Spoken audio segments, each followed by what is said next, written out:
Hello मेरे Laddu friend, कैसे हैं? मेरे चैनल में आपका स्वागत है। आशा करते हैं आप लोग बहुत अच्छे होंगे। बहुत अच्छे से आप लोगों की पढ़ाई चल रही है। और आज टास्क इसका डे है 31। और बहुत सारे लोग बोल रहे थे मैम आपका टास्क कहाँ मिलता है, तो आपको पता ही है किसी चैनल पे देते हैं। और सबसे पहले एक बात मैं आपसे कहना चाहती हूँ कि बहुत सारे लोग कमेंट कर रहे थे कि मैं एक पोस्ट डाली थी चैनल को लेके। बहुत सारे लोग, कुछ लोग अनाप शनाप बातें कर रहे थे कि अच्छा व्यूज़ से आगे ये छापने, अच्छा ये करने आगे। देखिए, मैं आपसे हाथ जोड़ के विनती करती हूँ, अगर आपको हमारी चीज़ें अच्छी नहीं लगती है, आपको लगता है कि मैं गलत काम कर रही हूँ, मैं अच्छा काम नहीं कर रही हूँ, तो आप प्लीज़ यहाँ से जा सकते हैं। कोई जोर जबरदस्ती दबाव नहीं है। आप इतने सारे कोचिंग में पढ़ते हैं, इतने सारे यूट्यूब पे चैनल है, क्या सब लोग एग्जाम, मैं तो कम से कम एग्जाम क्वालिफाई करके आपके सामने बैठी हूँ। क्या बहुत सारे लोग इतना ज़्यादा प्रवचन दे रहे हैं, बहुत सारे लोग इतना ज़्यादा जो कर रहे हैं, उनका इतना इतना व्यूज है, इतना इतना चैनल है, इतना इतना कुछ जा रहा है, क्या वो अपने जीवन में एक एग्जाम निकाले हैं? जाके पूछिए। और आप ऐसे लोग के भक्त बने बैठे हैं। और बात सत्य है, जो इंसान सच्चा होता है ना, दुनिया उसका नहीं होता, मुझे ऐसा लग रहा है। और मैं किसी के बात से मैं परेशान नहीं होंगी। मुझे कोई फ़र्क नहीं पड़ता कि क्या करना नहीं करना है। आपको अच्छा लगता है तो आप मेरे साथ रहिए, अच्छा नहीं लगता तो आप जा सकते हैं। बिल्कुल आप ये है, आप सोचेंगे मैम कैसे बोल रही है, तो मैं बिल्कुल सही बोल रही हूँ। जिनको लग रहा है कि मैं कुछ भी फेंक रही हूँ, अगर मैं गलत बोली तो आप जा सकते हैं। स्वतंत्रता सबको दी गई है, स्वतंत्र हैं आप लोग, आराम से जा सकते हैं। अच्छा लग रहा है तभी आप बने रहिए। नहीं कहूँगी तो पता नहीं कुछ आ जाते हैं। आप लोग बहुत अच्छे हैं, मुझे पता है। कुछ लोग अपने ही होते हैं जो आपका पैर खींचने में लगे रहते हैं। कोई बात नहीं है, मेरा जो काम है वो तो मैं करूँगी, बाकी जिनको जो सोचना है वो सोचे, मुझे कोई फ़र्क नहीं पड़ता है। और सॉरी दोस्तों, आप लोग भी डिस्टर्ब हो गए मेरे कारण, मुझे माफ़ करिएगा।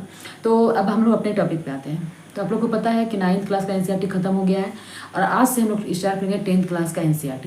आज जो आपका टास्क है वो है 10th क्लास का NCERT। आज से आपको 10th क्लास का NCERT करना है।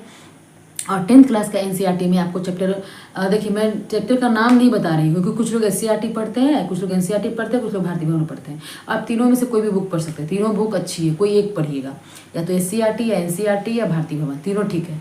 तो अगर आप कोई भी बुक पढ़ रहे हैं, तो मैं आज का जो आपका टास्क है, ये आपको पता है सोशल साइंस के लिए मैं टास्क दे रही हूँ। और ये जो आपका है 9, 10, 6 to 8 के लिए टास्क होगा। तो आप 9, 10, 6 to 8 के लिए आप 10th क्लास का NCERT पढ़ेंगे। अगर आपका हिस्ट्री है, पॉलिटी है, ज्योग्राफी है, इकोनॉमिक्स है, ये 4 में से कोई 2 सब्जेक्ट ही आपका होगा। तो ये 4 में से कोई 2 सब्जेक्ट जो भी आपका है, उससे आप 10th क्लास के NCERT से चैप्टर 1 और 2 इसको आप पढ़ लीजिएगा। मुझे पूरी उम्मीद है आप लोग पढ़ेंगे, मेहनत करेंगे। चैप्टर 1 और 2, हिस्ट्री में चैप्टर 1 और 2, पॉलिटी में चैप्टर 1 और 2, ज्योग्राफी में चैप्टर 1 और 2, इकोनॉमिक्स में चैप्टर 1 और 2। चैप्टर 1 और 2 आपको पढ़ना है।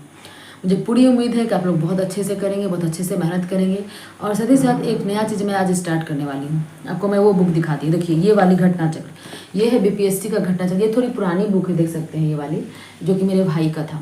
देखिए, ये वाला है BPSC का घटना चक्र पूर्वावलोकन। ये न्यू ले लीजिएगा, अभी ये बुक में न्यू वाला आया है, सॉरी मार्केट में आया है न्यू वाला, ये आप ले लीजिएगा। इसको हम लोग आज से स्टार्ट करते हैं टास्क में। ये इतनी अच्छी किताब है, इससे बहुत सारे सवाल आते हैं, बहुत फ़ायदा इससे आपका होने वाला है। बहुत आपको जो इकोनॉमिक्स वाले बहुत लोग सवाल पूछ रहे थे, मैम कहाँ से पढ़े, कैसे पढ़े, क्या पढ़े, तो आप इसको देखिएगा, इससे आपको बहुत ज़्यादा फायदा होगा। इसमें सारा सब्जेक्ट दिया हुआ है, history, polity, geography, economics, science, सब कुछ दिया हुआ है। तो आप इस बुक को जरूर करिएगा, इससे आपको बहुत फायदा होगा। तो आज से इससे भी मैं टास्क से स्टार्ट करेंगे। NCERT तो आप कर ही रहे हैं, NCERT में चैप्टर 2 चैप्टर सब में पढ़ लीजिएगा। मैं जानती हूँ चैप्टर बड़ा है, लेकिन आपको मेहनत करना ही पड़ेगा। हाँ सॉरी, एक चीज़ मैं आपको बता दूँ, 10th क्लास का जो पॉलिटिकल साइंस है, वो उसका 4-5 चैप्टर है, ये बड़ा चैप्टर है। तो पॉलिटिकल साइंस जिनका सब्जेक्ट है वो एक चैप्टर करिएगा। पॉलिटिकल साइंस वाले एक चैप्टर करिएगा, हिस्ट्री वाले 2 करिएगा, 2 यानी 1 और 2। उसका ज्योग्राफी वाले 1 करिएगा, क्योंकि मुझे पता संसाधन के बारे में दिया हुआ, पहला 1 करिएगा। ज्योग्राफी, सॉरी, सब लोग 1 ही करिएगा। चलिए मैं वही देती हूँ, सब लोग बस 1 चैप्टर आज करना है NCERT में। हिस्ट्री वाली 1, पॉलिटी वाली 1, ज्योग्राफी वाली 1, इकोनॉमिक्स वाली 1। एक चैप्टर आपको पढ़ लेना है, NCERT, SCERT या भारती भवन, कोई एक, ठीक है। उसके बाद आपको जो ये BPSC का जो ये वाला किताब है, ये खरीद लीजिए जाकर मार्केट से। इससे बहुत अच्छी किताब है ये, इससे बहुत सारे सवाल आते हैं। मैं इसका लास्ट टाइम बहुत अच्छे से रिविजन की थी, मैं इसी से की थी। उस टाइम पुराना था, लेकिन इसी से मैं कर ली थी, मेरा हो गया था इसी से, क्योंकि मेरे पास 2-3 साल के क्वेश्चन थे। मैं ली थी किसी से, अपने फ्रेंड से, और उससे मैं कर ली थी। इससे मुझे बहुत फ़ायदा हुआ था। ये आप कर लीजिएगा। तो अगर आपका सब्जेक्ट है, अगर मान लीजिए आपका सब्जेक्ट है हिस्ट्री, आपका सब्जेक्ट है पॉलिटी, आपका सब्जेक्ट है ज्योग्राफी, और आपका सब्जेक्ट है इकोनॉमिक्स, अगर आपका कोई भी सब्जेक्ट है, तो इसमें शायद मतलब मुझे लग रहा है 600-700 सवाल होंगे, 600-700 सवाल होंगे। 500-600 सवाल इसमें पॉलिटी से हैं, 200-300 सवाल, मतलब इस तरह से 200-300 सवाल ज्योग्राफी के हैं, 300-400 पॉलिटी इस तरह से हैं, 600 सवाल शायद हिस्ट्री के हैं, इस तरह से सवाल दिए हुए हैं। तो मैं आपको कह देना चाहती हूँ, जिनका जो भी सब्जेक्ट है आप 50-50 सवाल, अगर आपका हिस्ट्री है तो हिस्ट्री से इसमें से जो देखिए 1 बाय 1 इस तरह से दिया हुआ है। हिस्ट्री यहीं से स्टार्ट है, शुरू से देखिए इस तरह से। तो आप हिस्ट्री का 50 सवाल देख रहे हैं, आपको दिख रहा होगा। तो हिस्ट्री से 50 सवाल, ज्योग्राफी से 50 सवाल, इकोनॉमिक्स से 50 सवाल और पॉलिटिकल साइंस से 50 सवाल। इनमें से कोई 2 सब्जेक्ट है आपका होगा, आपको पता है, बात मैं बार बार नहीं कहूँगी। इनमें से जो 2 सब्जेक्ट है उससे 50-50 सवाल आपको करना है, अभी से आज से स्टार्ट कर देना है।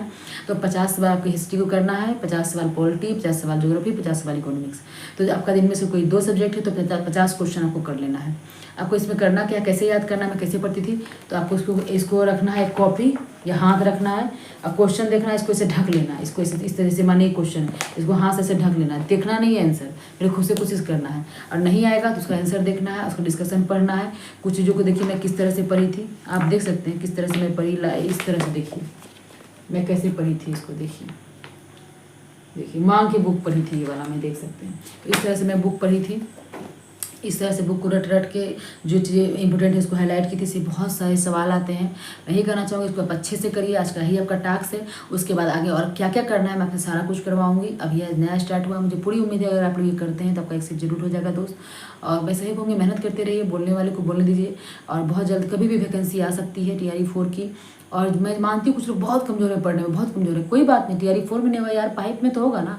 मैं ही कहूँगी मेहनत करिए, जो लगा रहता है वो अंततः सफल हो जाता है। मुझे भी 3-4 साल लग गया पढ़ाई में, 4 साल लग गया, तो मेरी पढ़ाई बहुत कमज़ोर थी, मैं आप लोगों से शेयर की हूँ। बस यही कहना चाहूँगी, मेहनत करते रहिए, लगे रहिए, आपका एक्सेस जरूर होगा। Bye bye, thank you.